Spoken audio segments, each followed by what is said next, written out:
बिस्मिल्लाहिर्रहमानिर्रहीम। आज का जो हमारा टॉपिक है वो है Doppler effect, Doppler shift, Doppler equation. तो सबसे पहले हमने ये देखना है कि डॉपलर इफ़ेक्ट का फिनोमिना होता क्या है। तो डॉपलर इफ़ेक्ट का फिनोमिना सबसे पहले क्रिश्चियन एंडर्स डॉपलर ने जो है वो 19th सेंचुरी के अंदर पेश किया था लाइट ऑब्जेक्ट के ऊपर। उसने बोला था कि जो स्टार्स अगर हमसे दूर मूव कर रहे हैं तो उन वो डिफरेंट लाइट इमिट करते हैं, फॉर एग्जांपल ब्लू करते हैं, और अगर वो हमारी तरफ आ रहे हैं तो वो फिर रेड लाइट इमिट करते हैं। जो स्टार्स की डिफरेंट लाइट होती है वो उनके रिलेटिव मोशन की वजह से होती है, क्योंकि उसमें फ्रीक्वेंसी चेंज आता है। लेकिन वो उस वक्त अपनी थ्योरी को सही तरीके से पेश नहीं कर सका था, बहुत सारे एतराज़ात उठे थे। बाद में इस थ्योरी को साउंड की मदद से जो है वो प्रूव किया गया। तो अब साउंड की मदद से ये थ्योरी को प्रूव कैसे किया गया और एक्चुअल में ये थ्योरी है क्या। थ्योरी सिंपली ये है कि अगर जो बेसिकली है कि फ्रीक्वेंसी के अंदर चेंज आता है अगर तो मोशन चेंज हो, या तो ऑब्जेक्ट की, सुनने वाले की, या जिस जगह से सोर्स प्रोड्यूस हो रहा है वहाँ से। ठीक है, तो इसका फिनोमिना क्या है हमने कॉमनली तौर पे ऑब्जर्व किया होता है कि बेसिकली तौर पे अगर हम एक जगह के ऊपर खड़े हुए हैं, ठीक है, अगर हम एक जगह के ऊपर खड़े हुए हैं और दूर से कोई गाड़ी आती है, दूर से कोई गाड़ी आती है, तो वो गाड़ी की आवाज़ हमें सबसे पहले क्या आती है, स्लो सुनाई देती है। और जैसे ही वो हमारे करीब आती है वो आवाज़ तेज़ होती जाती है, और जैसे वो हमारे पास से गुजरती है वो आवाज़ बिल्कुल पीक पे पहुंचती है, और जैसे दोबारा दूर जाती है वो आवाज़ फिर दोबारा से क्या हो जाती है, स्लो हो जाती है। ठीक है, सो इस फिनोमिना से हम सारे वाकिफ़ हैं। और एक चीज़ याद रखने कि बेसिकली साउंड के अंदर जो है अगर हम बात कर रहे हों फ्रीक्वेंसी चेंज की, तो इसका मतलब क्या है, अल्टीमेटली पिच। आप देखें कि आपके करीब कोई चीज़ आ रही है तो उसकी आवाज़ क्या हो जाती है, इंक्रीज़, और दूर जा रही है तो उसकी आवाज़ क्या हो जाती है, डिक्रीज़ हो जाती है। अल्टीमेटली ये क्या चेंज हो रहा है, फ्रीक्वेंसी चेंज हो रहा है। लेकिन ये फ्रीक्वेंसी ये चेंज हो रहा है तो हो क्यों रहा है। ठीक है, तो इस फिनोमिना को हम देखते हैं। इस फिनोमिना को डिस्क्राइब करने के लिए हम दो ऑब्जेक्ट्स लेते हैं। ठीक है, सबसे पहले हम एक सोर्स लेते हैं जो स्टेशनरी है हमारे पास, इसका नाम हमने दिया S1। ठीक है, इसके बाद एक ऑब्जेक्ट हमने और लिया जो मूविंग है, और इसका नाम हमने दिया S2, सोर्स 2। इस सोर्स 2 की मूवमेंट क्या है, राइट डायरेक्शन से लेफ़्ट डायरेक्शन की तरफ है। ठीक है, राइट डायरेक्शन से लेफ़्ट डायरेक्शन की तरफ है। अब हम ये बोलते हैं कि ये दोनों सोर्स जो हैं वो सेम तरह से काम कर रहे हैं, यानी कि इन दोनों की फ्रीक्वेंसी भी सेम है और जो जो वेव लेंथ इमिट कर रहे हैं वो भी सेम है। लेट्स सपोज मैं बोलता हूँ कि जो फ्रीक्वेंसी है वो 1 साइकिल पर सेकेंड है। ठीक है, और मैं बोलता हूँ इसकी वेव लेंथ जो है वो अगर 5 के बराबर है। ठीक है, तो अब क्या है कि हमें पता है कि एक वेव जो है उसके अंदर एक क्रस्ट भी होते हैं, ट्रफ भी होते हैं। ठीक है, ये हमें पता है कि ये ऊपर वाला हिस्सा क्रस्ट है और नीचे वाला हिस्सा क्या है, ट्रफ है, और दोनों के दरमियान आपस वाले के दरमियान ये जो फासला है इसे हम क्या बोलते हैं, वेवलेंथ बोलते हैं, लैम्डा बोलते हैं। अब हम बोलते हैं कि हर 1 सेकंड के बाद एक सोर्स जो है वो एक एनर्जी जो वो जो एक फ्रीक्वेंसी जो है वो इमिट कर रहा है, साउंड की एक वेव इमिट कर रहा है। मैं थोड़ा सा बैकवर्ड जाना चाहता हूँ टाइम के अंदर, मैं थोड़ा सा टाइम लैप से पीछे जाना चाहता हूँ। मैं चाह रहा हूँ कि अगर ये सोर्स 2 इस वक्त यहाँ पे था तो इसका मतलब है थोड़ी देर पहले ये पीछे होगा। यानी कि ये सोर्स अगर मूव कर रहा है तो ये किसी फ्रीक्वेंसी से मूव कर रहा होगा। लेट्स सपोज मैं बोलता हूँ जो S2 की जो मूवमेंट है, जो स्पीड है वो क्या है, S2 की जो स्पीड है वो क्या है, वो 2 मीटर पर सेकंड है। ठीक है, वो क्या है, वो 2 मीटर पर सेकंड है। यानी कि अगर मैं दूसरा कलर, डिफरेंट कलर यूज़ करता हूँ, अगर पहले ये यहाँ पे था तो उससे पहले थोड़ी देर पहले राइट से लेफ़्ट की तरफ मूव कर रहा है ना, तो ये इस जगह पर होगा।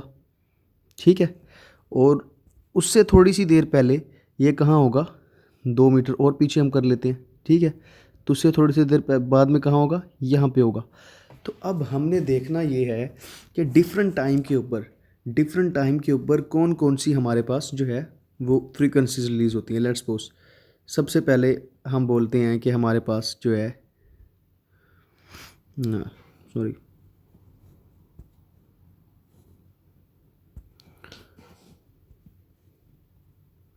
सबसे पहले जो है हमारे पास क्या हुआ, एक साउंड वेव इमिट की दोनों ने।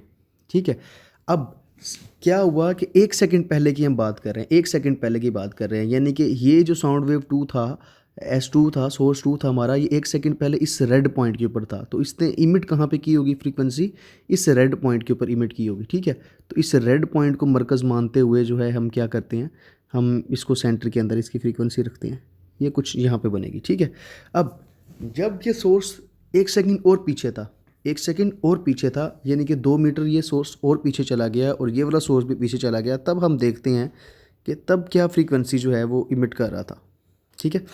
सो अगर हम सोर्स 2 की बात करें तो सोर्स 2 हमारे पास क्या है, बिल्कुल ये एक कंबाइन जो है वो करेगा, और इस सोर्स 2 का अब सेंटर कौन सा बनेगा, अब सेंटर बनेगा ये वाला ब्लू स्पॉट, क्योंकि उस वक्त फ्रीक्वेंसी इसकी कहाँ पे थी, उस वक्त इसका सोर्स इस ब्लू स्पॉट के ऊपर था, इस वजह से इसका सेंटर कौन सा बनेगा, ब्लू स्पॉट बनेगा, ठीक है।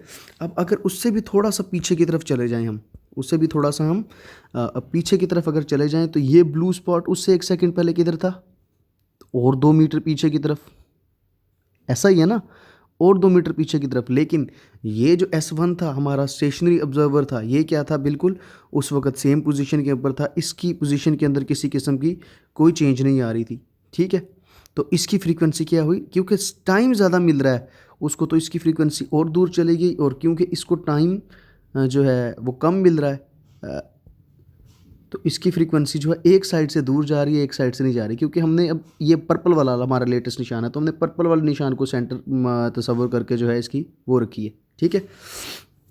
अब देखें, अब हम बोलते हैं कि कुछ देर बाद थोड़ी सी और दूर चला गया, ये कुछ देर पहले ये थोड़ी सी और दूर था। लेट्स सपोज मैं बोलता हूँ कि ये येलो निशान जो है ये यहाँ पर था, हमारा जो S2 वाला ऑब्जर्वर है। तो अब ये किस किस्म का जो है वो हमारे पास इमिट करता है, हम देखते हैं, ठीक है। अब हमने किसको सेंटर मानना है, ठीक है, अब हमने येलो निशान को सेंटर मानना है। अब ये आप कहेंगे वेव्स बड़ी की होती जा रही है, वेव्स बड़ी की होती जा रही हैं। मैं आपको बताता हूँ कि वेव्स बड़ी क्यों हो रही हैं। एक सिंपल सा फिनोमेना, इसके अंदर कोई सच लॉजिक नहीं है, ठीक है। सिंपल चीज़ क्या है, हम सब ने बोला था कि फ्रीक्वेंसी 1 सेकंड, फ्रीक्वेंसी 1 सेकंड की जो है वो स्पीड से जो है वो क्या कर रही है, 1 सेकंड 1 साइकिल पर सेकंड इमिट कर रही है एक साइकिल के अंदर, और उसकी वेवलेंथ क्या है 5। तो इसका मतलब है 5 मीटर, 1 सेकंड के अंदर 5 मीटर चली जाएगी। यानी कि अगर S1 ने ये वाली पहली फ्रीक्वेंसी दी तो यहाँ से यहाँ तक फासला कितना हो गया, 5 मीटर, ठीक है। और अगर 1 सेकंड के अंदर हुआ ना ये 5 मीटर पर सेकंड, अब क्या हुआ, आगे वाली अगर चली गई, अगर आगे की तरफ चली गई यही दूसरी वेव्स, मतलब कि 1 सेकंड हम और इंक्रीज़ कर दे, तो इसका मतलब है अगले सेकंड के अंदर ये फासला 5 से क्या हो जाएगा, 10 हो जाएगा, ठीक है। अगले में क्या हो जाएगा, 10 से क्या हो जाएगा, 15 हो जाएगा, 15 से क्या हो जाएगा, 20 हो जाएगा। यानी कि सबसे पुराने वाली वेव्स कौन सी है, सबसे पास्ट के अंदर वेव कौन सी है, रेड है। यानी कि फर्स्ट वेव जो इमिट की थी वो कौन सी है, रेड है। ग्रीन क्या है हमारे पास, सेकंड है। ब्लू कौन सी है, थर्ड है। और ये ब्लैक कौन सी है, ये फोर्थ वेव है हमारे पास, ठीक है। तो जो बाद में होगी वो ऑब्जेक्ट के करीब होगी और बाद वाली दूर जाती जाएगी, क्योंकि अल्टीमेटली उसने डिस्टेंस तय करना है, उसने दूर जाना ही जाना है, ठीक है। आपने जब एक दफ़ा वेव सेक्रेट इमिट कर दी, तो वेव जब तक ऑब्जेक्ट ने इमिट कर दी उसको नहीं है कि अब ऑब्जेक्ट किधर है, उसने उससे दूर जाना है, ठीक है। अब ये क्या था, हमारे पास ऑब्जेक्ट था जो कि मूव कर रहा था एक डायरेक्शन से दूसरी डायरेक्शन के अंदर, राइट डायरेक्शन से लेफ्ट डायरेक्शन के अंदर। तो सबसे पहले ये येलो स्पॉट के अंदर था, spot number 1, spot number 2, spot number 3, spot number 4, और लास्ट वाला हमारे पास क्या है, ब्लैक वाला स्पॉट नंबर 5 है। तो जब ये येलो स्पॉट के ऊपर था तो इसने जो इमिट की थी वो कौन सी की थी, वो इमिट की थी पहले नंबर के ऊपर रेड वाली, वो सबसे दूर चली गई। लेकिन जैसे ही इसने दूसरी इमिट करने लगा, जैसे ही ये दूसरी इमिट करने लगा, इसने अपनी पोजीशन भी चेंज कर ली, खुद भी आगे आ गया। तो बजाय अब दूसरी वेव यहाँ से निकलती, ये कहाँ से निकली, उससे थोड़ी सी आगे वाली पोजीशन से, ठीक है। तो अब क्या था, पहली वेव अभी यहीं तक पहुंची थी, ठीक है। तो दूसरी वेव को तो निकलना चाहिए था इस पॉइंट के ऊपर, ठीक है, इस पॉइंट के ऊपर। लेकिन क्या हुआ, क्योंकि पोजीशन चेंज हो गई सोर्स की, दूसरी वेव उसके क्या आ गई, और ज़्यादा करीब। इसी तरह जब तीसरी मिनट करने लगा तो वेव दोबारा पोजीशन क्या आ गई सोर्स की, और ज़्यादा करीब, और वेव मज़ीद करीब निकली। अगर अब हम ऑब्ज़र्व करें इस पॉइंट के ऊपर खड़े होके, अगर हम पॉइंट ए के ऊपर देखें, इसको ऑब्ज़र्व करें, तो हमें पॉइंट ए के ऊपर ऑब्ज़र्व मिलेगा कि यहाँ पर फ्रीक्वेंसी क्या हो रही है, इंक्रीज़ हो रही है, क्योंकि ऑब्जेक्ट हमारी तरफ आ रहा है, स्पीड भी उसकी उसी डायरेक्शन के अंदर जा रही है, और हमारे पास उसकी वेव्स की मोशन भी उसी डायरेक्शन के अंदर जा रही है, ठीक है। अगर हम पॉइंट बी की तरफ खड़े होकर ऑब्ज़र्व करें, तो पॉइंट बी की तरफ खड़े होकर ऑब्ज़र्व करने से हमें पता चलेगा कि यहाँ पे वेव्स का फासला, वेवलेंथ बढ़ रही है, क्योंकि अल्टीमेटली डायरेक्शन अपोजिट डायरेक्शन के अंदर जा रही है। डायरेक्शन किधर जा रही है, दूसरी डायरेक्शन के अंदर जा रही है। तो यहाँ पे फासला क्या हो रहा है, कम हो रहा है। जबकि अगर हम पॉइंट सी की तरफ देखें और पॉइंट डी की तरफ खड़े होकर देखें, तो हमें किसी किस्म का जो है वो कोई ड्रॉबैक नज़र नहीं आ रहा, कोई हमें ऐसी चीज़ नहीं नज़र आ रही जिसकी वजह से जो है कहीं पे भी पोजीशन वो फ्रीक्वेंसी जो है वो क्या हो रही हो, चेंज हो रही हो। तो इस चेंज इन फ्रीक्वेंसी को जो रिलेटिव टू द मोशन है, इसे हम क्या बोलते हैं, इसे हम बोलते हैं डॉपलर इफेक्ट। इसे हम क्या बोलते हैं, इसे हम सिंपल वर्ड्स के अंदर बोलते हैं डॉपलर इफेक्ट। ठीक है, ये डॉपलर इफेक्ट है। अब डॉपलर इफेक्ट के अंदर एक चीज़ याद रखने की है हमारे पास, कि हमारी जो फ्रीक्वेंसी थी जो हम इमिट कर रहे थे, हमारी फ्रीक्वेंसी जो हम इमिट कर रहे थे उसकी वो कितनी थी, 1 मीटर पर सेकेंड। वो कितनी थी, 1 मीटर पर सेकेंड। दोनों सोर्स के लिए कांस्टेंट थी, S1 के लिए भी कांस्टेंट थी, S2 के लिए भी कांस्टेंट थी। अब अगर हम पॉइंट ए के ऊपर देखें तो ये फ्रीक्वेंसी तेज़ हो रही है 1 सेकंड के अंदर। यहाँ पे बजाय अगर एक फ्रीक्वेंसी आनी चाहिए थी, यहाँ पे कितनी फ्रीक्वेंसी आ रही हैं, 2 फ्रीक्वेंसीज आ रही हैं, डबल हो रही है ऑलमोस्ट। यानी कि जो हमारे पास ट्रांसमिटेड फ्रीक्वेंसी थी, ठीक है, रिसीव्ड फ्रीक्वेंसी उससे क्या हो रही है, ज़्यादा हो रही है। रिसीव्ड फ्रीक्वेंसी क्या हो रही है, ज़्यादा हो रही है। क्यों ज़्यादा हो रही है, सोर्स उतनी ही इमिट कर रहा है लेकिन रिसीव करने वाले को ज़्यादा हो रही है। रिसीव करने वाले को ज़्यादा इस वजह से हो रही है क्योंकि मोशन तेज़ हो रही है। ये आप इसी तरह समझ लें कि अगर आप एक दीवार की तरफ खड़े होकर कमरे के अंदर खड़े हो जाएं और एक दीवार से दूसरी दीवार तक बॉल को हिट करें तो आपको पहले थोड़ा टाइम लगेगा, ठीक है। 1 मिनट के अंदर आप समझ लें आप 40 दफ़ा हिट कर लेते हैं। जैसे ही आप करीब होते जाएंगे वो हिट की तादाद ज़्यादा होती जाएगी, हालांकि आप अपने हाथ को वैसे ही रिलीज़ कर रहे हो, ठीक है। सो हमारे पास क्या है, ये सारे के सारी जो है कि रिसीव्ड फ्रीक्वेंसी चेंज हो सकती है लेकिन ट्रांसमिटेड फ्रीक्वेंसी हमारे पास हर सूरत के अंदर क्या रहती है, सेम रहती है। तो इससे हम एक जो है वो डॉपलर शिफ्ट का फार्मूला निकालते हैं। वो डॉपलर शिफ्ट का फार्मूला क्या है कि डेल्टा एफ की फ्रीक्वेंसी चेंज जो है वो किसके बराबर है, F R received frequency minus F T transmitted frequency. Received frequency में से ट्रांसमिटेड फ्रीक्वेंसी अगर निकल जाए, ठीक है, तो जो बचेगा वो क्या होगा, वो हमारे पास क्या होगी, वो डॉपलर शिफ्ट होगी। वो क्या होगी, डॉपलर शिफ्ट होगी। अच्छा, अब डॉपलर शिफ्ट ज़ीरो कब होगी, ज़ीरो इस कंडीशन के अंदर होगी जब हमारे पास ऑब्जेक्ट क्या था, स्टेशनरी था, ठीक है। जब हमारे पास ऑब्जेक्ट क्या था, स्टेशनरी था। अगर मेरे पास यहाँ पे रिसीव्ड ट्रांसमिटेड फ्रीक्वेंसी 1 है तो रिसीव्ड फ्रीक्वेंसी भी क्या है, 1 है। तो 1 माइनस 1 कितना हो गया, 0, ठीक है। तो हमें किसी किस्म की डॉपलर शिफ्ट नहीं मिली, ठीक है। तो इसी तरह अगर डेल्टा एफ के अंदर अवेज आ रही है, ठीक है, रिसीव्ड फ्रीक्वेंसी कितनी आ रही है, लेट्स सपोज मैं पॉइंट बी की बात करता हूँ। पॉइंट बी की बात करूँ तो रिसीव्ड फ्रीक्वेंसी आ रही है 0.5, आधी वेव आ रही है 1 सेकंड के अंदर, ठीक है। या आप यूँ समझ लें 2 सेकंड के अंदर एक वेव आ रही है, ठीक है। तो 0.5 यहाँ पे हो रही है, तो अब इमिट कितनी हो रही थी, 1 हो रही थी, ठीक है। तो ये तो क्या बन गया, माइनस में आ गया जवाब इसका। जब माइनस के अंदर आया इसका मतलब है ये नेगेटिव शिफ्ट है। अगर ऑब्जेक्ट क्या मूव कर रहा हो, अगर ऑब्जेक्ट अवे मूव कर रहा हो, अगर ऑब्जेक्ट कहाँ मूव कर रहा हो, अगर ऑब्जेक्ट अवे मूव कर रहा हो तो हमारे पास शिफ्ट क्या आएगी, नेगेटिव आएगी।